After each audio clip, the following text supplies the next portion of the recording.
Welcome to the Three Mouseketeers, the sibling podcast that understands your Disney addiction. I am your middle brother host, Jared. I am Amanda. And I'm Emily, the youngest sibling.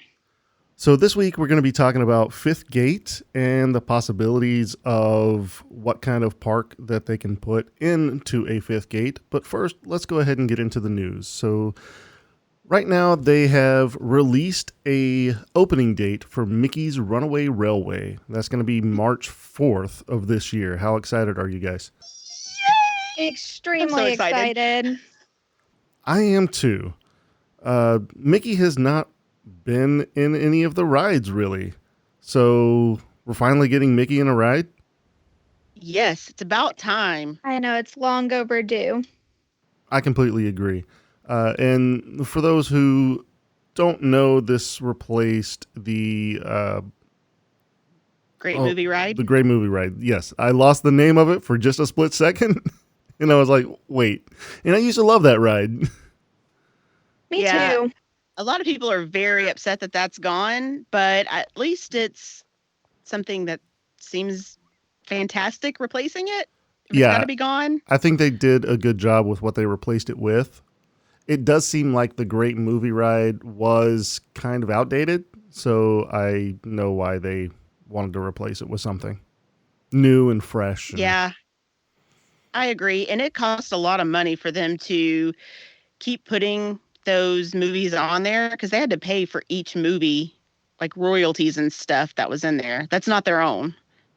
So it makes sense that they got rid of it. Yeah, I was disappointed whenever I first found out it was closing, but then once they announced what was replacing it, I was like, okay, I can deal with that. Yeah. Now, I did hear when they open that they're going to have a boarding system similar to Rise of the Resistance. Did y'all hear that too? I have not heard that. I had not heard that yet either, and I find that interesting. I mean, I think it's a good idea because there is a lot of built up anticipation for this ride, and a lot of people are talking about it. I'm not sure if it's going to have quite the excitement that Rise of the Resistance did, but I don't know. I could be wrong. Yeah, I guess we'll find out soon enough, right? Yeah. Yep.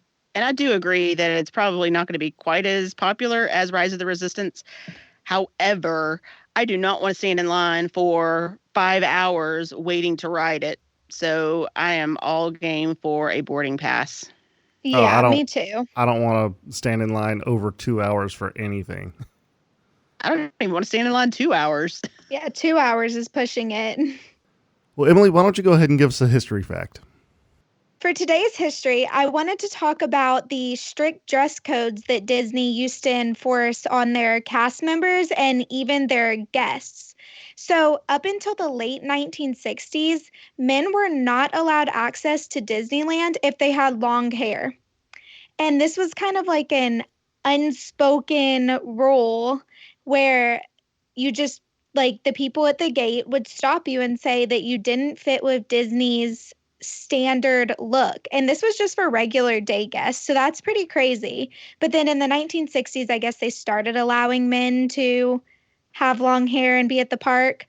But the cast members actually, up until a couple years ago, could not have facial hair at all. And now they're allowed to have facial hair, but you have to be well groomed. You can't just have a crazy beard. Jared, I'm not even sure if your beard would pass because it's a pretty big beard. And even though they allow them now, you do have to follow certain standards. No, they would take one look at my beard and be like, oh no, that's epic and you should keep it. Whatever. Yeah. I mean, I can understand the issue with the guests. I don't think you should be able to tell your guests that they can't have long hair to come in. That's a little crazy, but a lot of places have strict guidelines with how their employees look. So that I don't have as much of a problem with. Yeah, me neither. But I mean, facial hair is just something that it's kind of crazy to say that your employee has to shave every single day before they come into work, because if they even have stubble on their face, you can't be there. Military does that. Yeah, but this is Disney. Yeah, the But they Disney want to. military. Disney wants to have a professional, clean look. Yeah, So, I but mean, I can understand it, but I'm glad that they let their cast members grow mustaches and beards if they want to now. Yeah, I agree. I think that when it comes down to image, I think Disney's image at the time, before they let people start growing facial hair, I think was very crisp, very clean. You know, if you're going into the park and you're seeing a cast member, that's a representation of what Disney is and what their quality is. And if you think about all the princes in the past movies, they're all clean cut, yep. very, very straightforward. And I think that's kind of where it stems from. And any of the villains are the ones that have the facial hair. Jafar.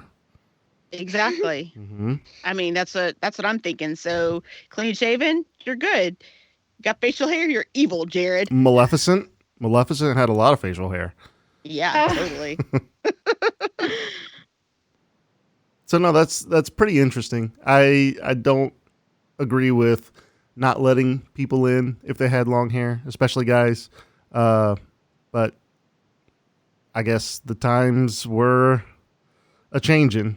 Different. Yeah, if you Yeah. look back at like pictures and video of when Disneyland first opened, all the people that were in the park are literally like, it looks like they just came from church. Like the men are in suits, the women are in like these pretty like dresses. It really looks like they're going to church after. You have to think, though, that was kind of standard for the times because when you flew at that time, you had to be dressed Yeah. fancy to fly. Not like today where you can wear your leggings to get on a plane. Yeah. Oh, I love wearing leggings on planes. That is scary. Amanda, why don't you go ahead and give us a tip? Everybody knows, well, pretty much everybody knows about Bibbidi Boutique. Do both of you know about it? Yes. Yeah, definitely. So Bibbidi Boutique is a place where you can bring your daughters and they can get dressed up like princesses. But did you know that Bibbidi Boutique, you can also get dressed up as a prince or a knight? I can? Well, your children, not you. Okay. I think there's an You're a little age too old. restriction. Yes. I was about to say, yes. I'm going to go now. What am I waiting for? What are you waiting for? No, the children. So it's not just for girls. Boys can participate in that too. There's also another place. It actually closes July 27th, but Pirates League is another place in Magic Kingdom that you can bring your children for them to get dressed up. So at Pirates League, they can dress as pirates or mermaids. Oh, that's very fun. I That did is not really know about that cool. one. I have only heard about it like one other time. I feel like it's something that's so neat and such a cool experience, but a lot of people don't know about it. And sadly, I think that's why it's closing. I agree with that. I think if it was marketed better, possibly, and not overshadowed by Bippity Boutique, that it probably would have done really well. Yeah, I think so too. I've actually seen like a couple little kids walking around the park like pirates. I saw one kid that was like a zombie pirate. That was pretty cool.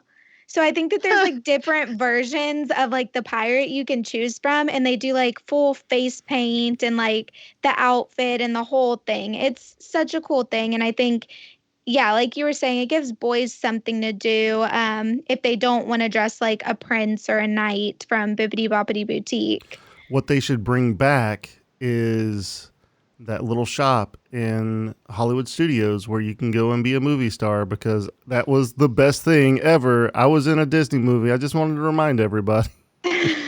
Oh my gosh, Jared. Get I'm over just it. saying.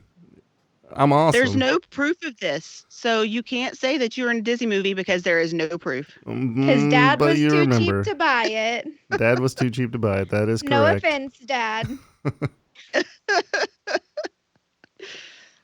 All right, I guess talking about dad being cheap, let's go to hero or villain. Hero. Dad Hero. definitely is a hero. No, I mean, he puts we're up with us. yeah, for sure. That takes a lot of strength in itself. So this week's hero or villain, we are going to talk about Anna and Elsa's parents. What are your guys' first thoughts? Hero or villain? Hero.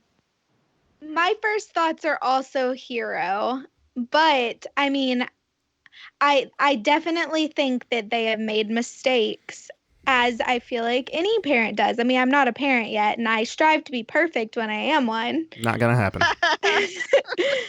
Exactly what I'm saying. I feel like every parent makes mistakes, and some of the things that they decided to do and the way that they decided to handle Elsa's powers were not great, but they're not perfect. But they were trying to do what was best for their children, right or wrong. They loved their kids and they were trying to protect them. Yeah, I feel the same exact way about that. What about you, though, Jared? My first instinct is to say hero for a lot of the same reasons that you guys both brought up. But I'm going with villain on this one. Oh my gosh. And I'm going to tell you why. The act of keeping their kids apart because they were afraid that one was going to hurt the other and completely ignoring the fact that the troll said that there was beauty in her powers, but there was also consequences.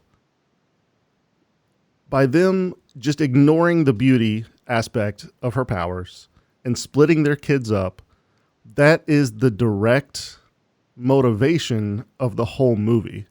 That is what's going against the two sisters the entire time. But they didn't actually keep them apart. Elsa just didn't want to play with Anna because she was scared. Yes, and They who had- scared her to not play with her sister? Her parents.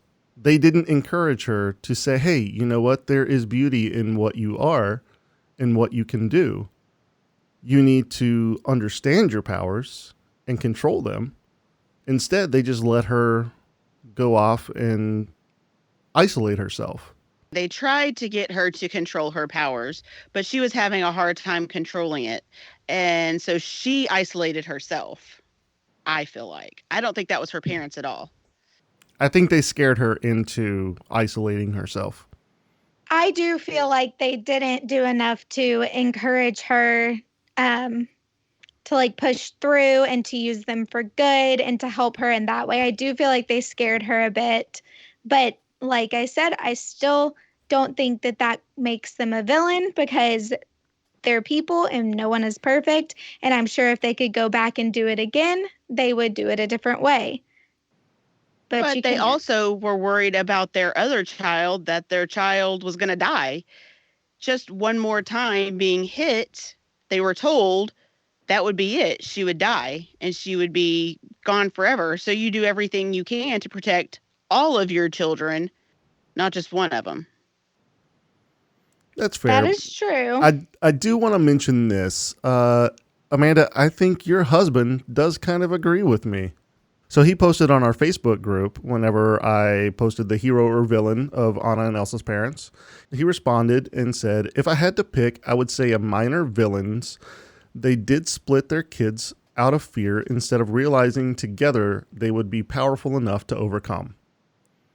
They also left their children to find a quote-unquote cure for their daughter instead of accepting her ability as part of her mother's magical tribe. But they are only minor villains since any parent would want to protect their children, and they did the best they could with the fear they had. Minor villains, he says. But villains nonetheless, I am correct.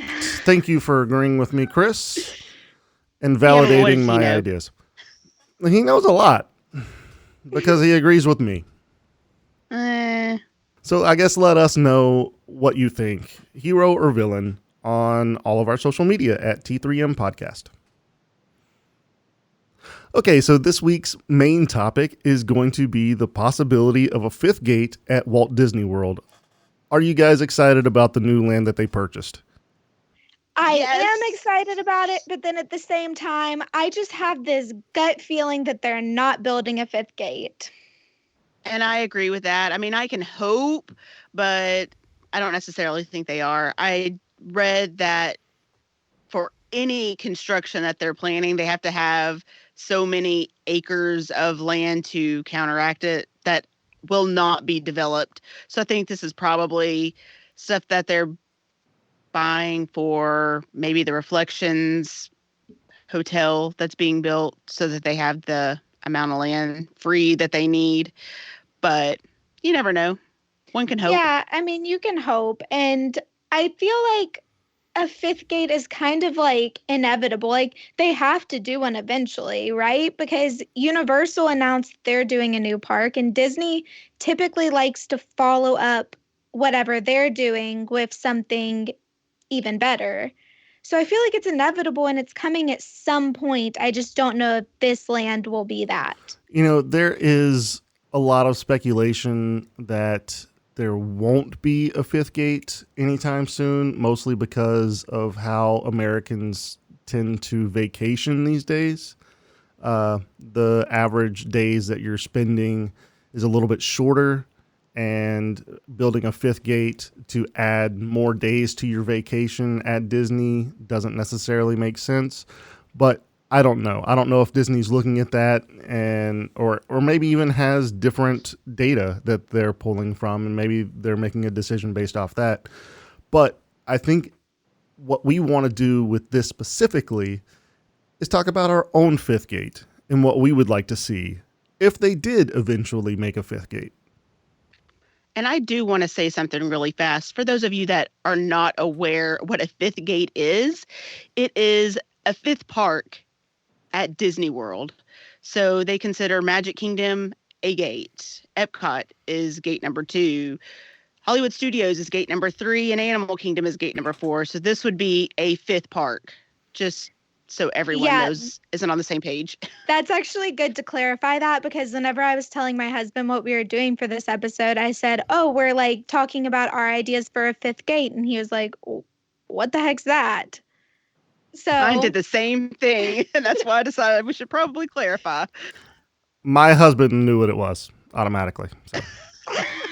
I don't think I've met him before.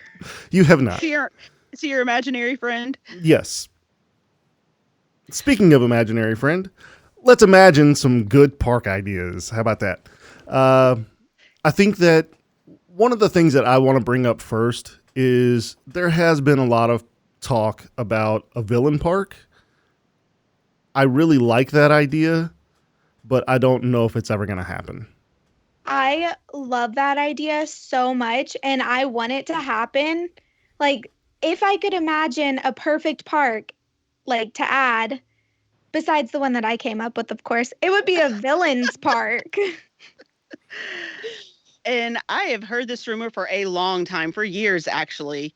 But I saw something recently that it is totally fabricated by the internet, that there was never a villains park on the table, and even the Imagineers don't know anything about it. So yeah, I've also heard that, but then I just wonder, because there is so much talk, like that's what people want to see, if maybe they would like listen to the people and realize that that's what they want to see, so then they decide to do that. Like, I think a good versus evil park would be kind of cool. And that's kind of a different take on it, I think, good versus evil. Well, I mean, it would be a good counter to the Magic Kingdom, right? Because the Magic Kingdom is like the hero's park. Except for Gaston. Gaston is there, and we all know how Gaston is. Emily loves Gaston for some reason. But I mean, having that extreme opposite from Magic Kingdom to a villain's park, that would be really fun to see. Yeah, I think so too. I agree, but I do think there are people who wouldn't go to a villain park just because they don't like villains. That's very true. And I think that's one of the main reasons why you'll never see it. Yeah, I don't know. I think we'll never see it for sure, but it would be cool. Because when you're thinking of another park, you want to have a park that's going to draw people in and pull them away from the other ones to spread everybody out a little bit. And if you have one that's going to deter people from going to it just because of what it is, then it may not necessarily be the best idea. Yeah. So there is something else that I would like to see, and that would be like a Marvel park, but that's not going to ever happen either. Well, I mean, I don't know if they would do a full Marvel park, but they're building the additional land at California Adventure that's all Avengers, so they're taking steps in that direction. They are, but because of their contract with Universal, they can't put Marvel in Florida. That's why they're doing it in Paris and in California, because they can't do that in Florida. You're right. I had forgotten about that. And I know there's not enough land around Disneyland, California for them to build a whole additional park. So we're just getting... Yeah, I do bits and pieces, but Yeah. I do think it would be really cool to have that. I would definitely go and visit that one.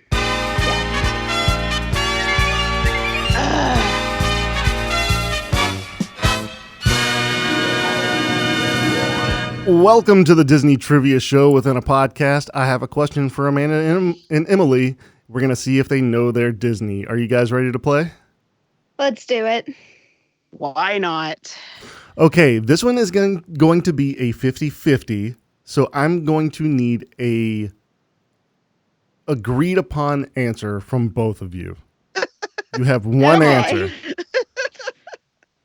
I am imposing these rules because you guys typically go with different answers to try to say you won, and that's not going to happen. Hey, I just want to remind everybody that I knew it without any guesses last time. So I'm just throwing that out there. Well, we'll see if you know this one. On which side of the head did Anna get her platinum blonde streak? Left or right? Oh, gosh. I need to envision Anna.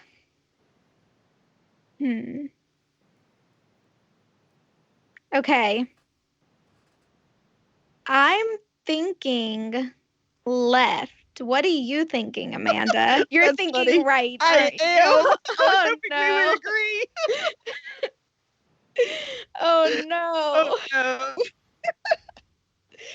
Well, why can't we both have separate answers and then just one of us win and the other one lose? Because I'll go with you and say left. Okay, Amanda I'm left. Not fully confident. I need an answer. Were you fully confident and right? No. Okay, so then let's go with left. You're both going with left. Final answer? Yeah. Final answer. You are incorrect. It is the right side. Gosh. Oh, see, that's what I said. We were going with right. No. We decided we were going to go with the right. No, you guys went with left. You misheard us. You did. We said right. I have a literal podcast that would say differently. For those of you listening at home, I hope you got it correct. Amanda and Emily apparently don't know their Disney this week. Oh, man, that is such a little detail. If you had asked... Exactly. If you had asked if she has a blonde streak, I would have said yes. Oh, very blonde. It's white. Platinum blonde. Okay, well, let's go ahead and get into the parks that we want to see built. Amanda, why don't you go first? My idea is a fully immersive park. And I say this based on going to Tokyo Disney Sea. They have an area where it's the Little Mermaid, and it actually looks like her castle on the outside, the underwater castle. Mm-hmm. And when you walk in, it looks like you're underwater and part of her world. And I just think it's really cool. And I would love to see a park that is all like that at Disney World. I don't really think we have any immersive parks like that except for Star Wars Galaxy's Edge, but that's a little different. I would say Galaxy's Edge, obviously, but I think that the Avatar area is pretty immersive. You're right. I'll give you that. I'm also thinking at Tokyo Disneyland, they have a restaurant that is based on Alice in Wonderland, and you walk in and it feels like you're in the Red Queen's garden. And it's really cool. And there's a lot of lands like that throughout the world that they could just kind of pick up and bring to Disney World, and then they could add a few extra themselves. So they have Cars Land in California, a Yeah. California Adventure. They have the Pirates Land at Shanghai Disneyland. So I think they could pull from a lot of what they already have and just kind of bring it to Disney World and then add a frozen area and make the frozen castle that Elsa makes the central icon of the park. Yeah, That'd be I think interesting. that would be really cool. So you're basically saying like these lands that make you feel like you're actually inside of the movie. Exactly. Yeah. And you could call the park Edge of Imagination. Ooh, I like that name. I do like that name as well. I think that's a really good one. Very cool. Emily, what about you? What do you want to see? Okay, so let me preface this by saying that my favorite value resort is Pop Century. So whenever I was thinking about like a park that I like to see, I thought about Pop Century and how they have like the different decade themed areas. And I was thinking that it would be really cool if you had a Disney Decades park. So like each land in the park takes you like transports you to a different time period. And I was thinking like it could kind of be themed around like IP from the different decades. So like different Disney movies and stuff, but then also just like classic things that happen in that decade. Like I was thinking in the 20s, you could have a Steamboat Willie ride. That would be really cool. That would be cool. Yeah, and then like in the 50s, you could have like a soda fountain that looks like a 50s soda fountain. And then just foods and restaurants and merchandise that were themed to Disney, but also around that decade. Like in the 90s, you could have Disney Beanie Babies and even like Disney Tamagotchis for sale. That would be pretty cool, right? Good idea. And then I was also thinking like kind of having like larger than life theming as well, kind of like how what you were saying, but just like making it really immersive with just like if you've ever been to Pop Century, they have larger than life theming, and I think that's just like a really cool concept, and I think that that would be neat. What about an icon for your park? An icon. Yeah, like Yeah. the castle at Magic Kingdom or the Right. Tree of Life at Animal Kingdom. You're just putting me on the spot here. I mean, this is part of a park. Come on, Em. Yeah, but oh man. It's very important. Hmm. And what would it be called? Your park. Disney Decades. That's a good name. Decades. I like that. That is a good name. Oh man, but you know, for an icon of the park, I mean, I would need some more thinking on this, but I would love to hear if any of our listeners have any ideas on that. Great idea. Or do Open it either up of to the you listeners. have an idea? I don't. Not off the top of my head. Me either. I feel like I could come up with something neat, but I would just need more time to think about it. Thanks, Jared. You're welcome. So I guess let's open it up to the listeners. If you have an idea of an icon that Emily can put in her Fifth Gate Park, let us know on social media at T3M Podcast. So what else would be in your park, Emily, or is that it? I mean, there would obviously be more. Like each land would have different rides themed to that time period, whether it be like Disney things or just time period specific things. But and like restaurants, same with that. Like I was thinking food and snacks and stuff are also themed around that decade. But yeah, I think it'd be pretty neat. I don't think that Disney is going to take my idea and run with it, but I would if I was Disney. Well, what I think is really cool about your idea is on Disney Plus, you can go through the Mickey through the decades and Yeah. watch him grow and become the character that we know today. So I Right. think that would be very cool to add those elements into that park. Yeah, and kind of like how I was saying, like in the 20s, you could have like a Steamboat Willie themed ride. Maybe like in each land, you could have like the different Mickey of the decade, not necessarily a ride in every land, but like some sort of representation of Mickey. Or what A about statue or Yeah. a ride of Disney or Mickey through the decade? Starting off at Ooh, Steamboat Willie and then going to where he is now. that could be cool. it could. And then we get another Mickey ride. Yeah, I really like that actually. I may have an idea for your icon, possibly. So, Sleeping Beauty came out in the 50s, right? Yeah. So maybe that could be the central part, and you can make like a giant Ferris wheel, like that looks like the spinning wheel that she pricked her finger on. Huh. That could be interesting. Just a thought. I But- like it. I'm trying to think because whenever you said Ferris wheel, I know that's kind of like the central icon of California Adventure. So maybe not Ferris wheel specifically, but something that like can somehow incorporate all of the decades into it, but it be like I don't know, guys. That's as far as my thought went. Good. I Good lost thought. it. Thanks. I love that idea. Yeah, it's well thought out. I love Thank it. you.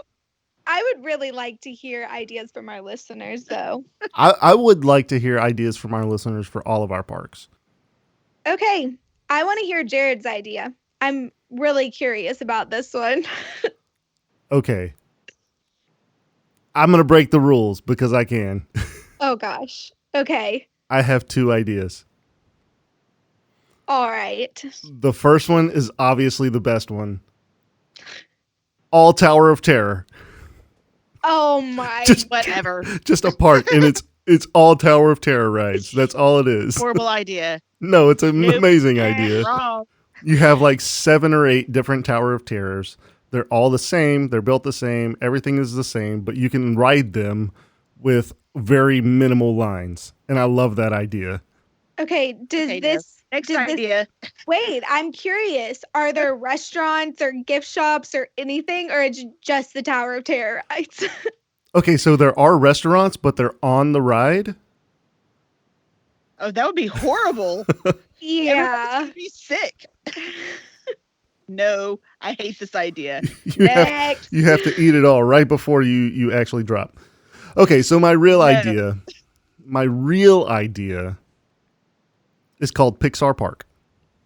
Okay. And this is a park that takes all of the Pixar movies. I know that there are Pixar related rides and characters spread out through all of the parks at this point, And right? lands. Yes. But I think being able to take all of the Pixar and put it into one location would be really fun.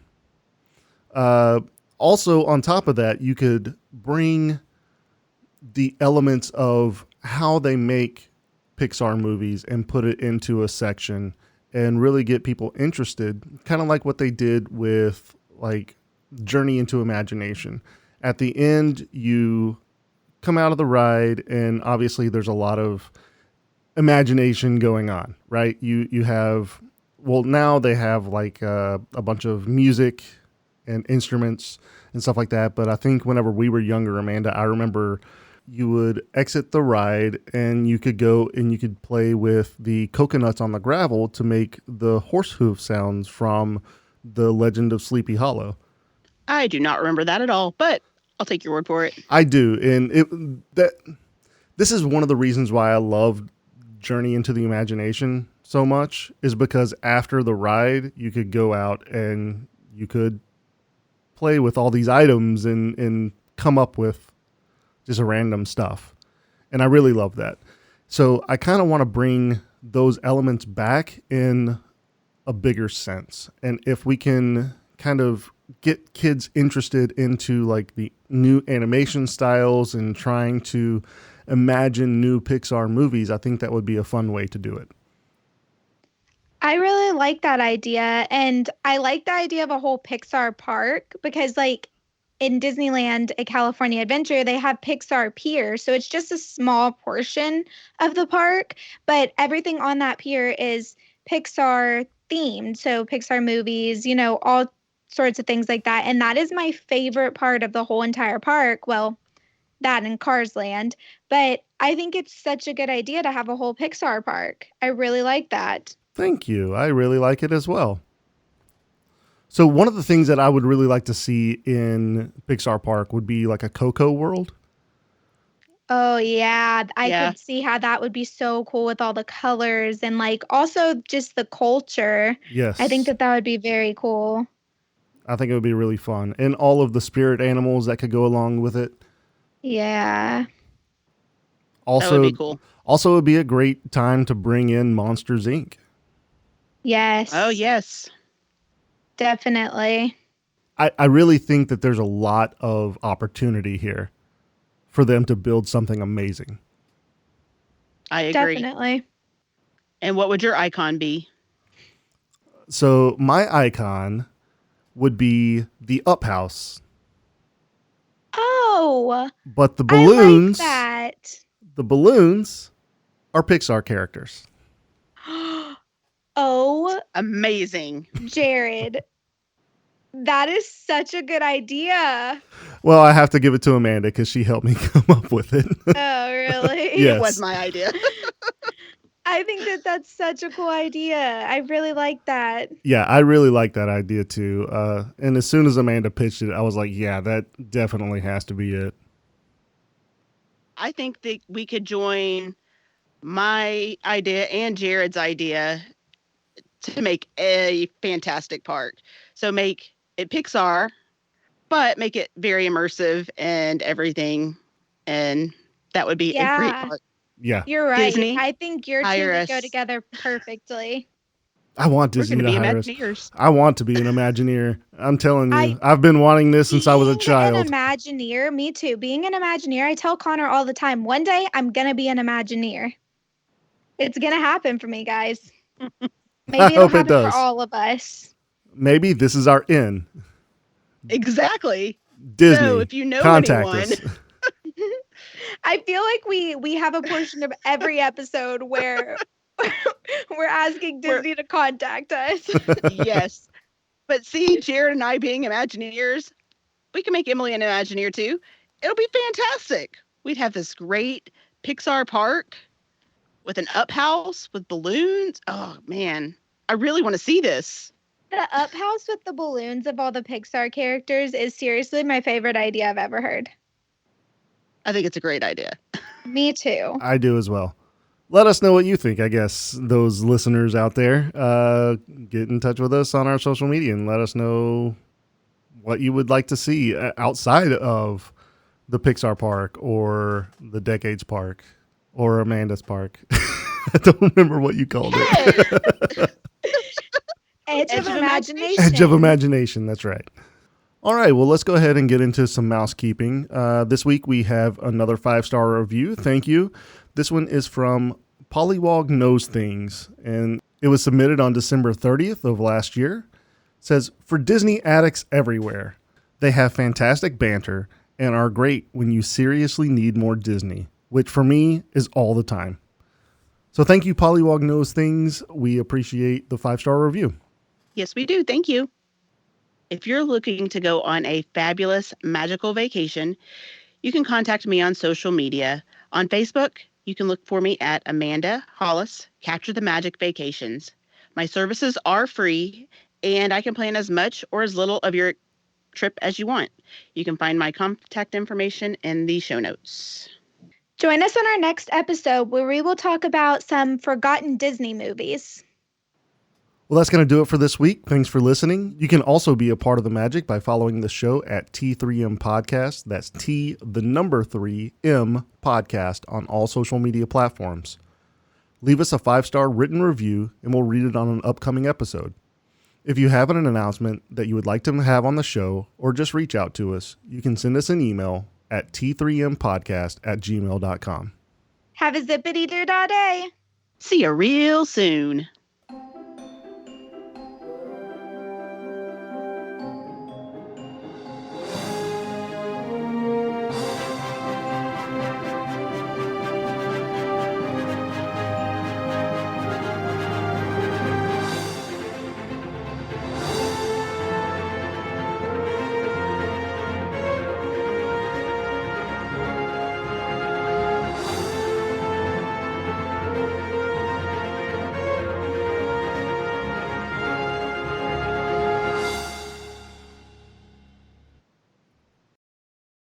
Fifth gate. Fifth gate! Emily, do it. Emily, do it. Say fifth gate. Emily, do it. Fifth gate. You did it.